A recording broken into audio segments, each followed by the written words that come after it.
بسم الله الرحمن الرحيم والتين والزيتون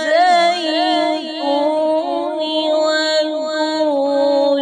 سينين وهذا البلد الأمين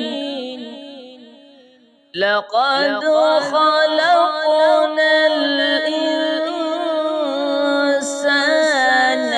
في أحسن تقويم ثم رددناه أسفل سافلين إلا الذين آمنوا وعملوا الصالحات فلهم أجر غير ممنون فما يكذبك بعد بالدين أليس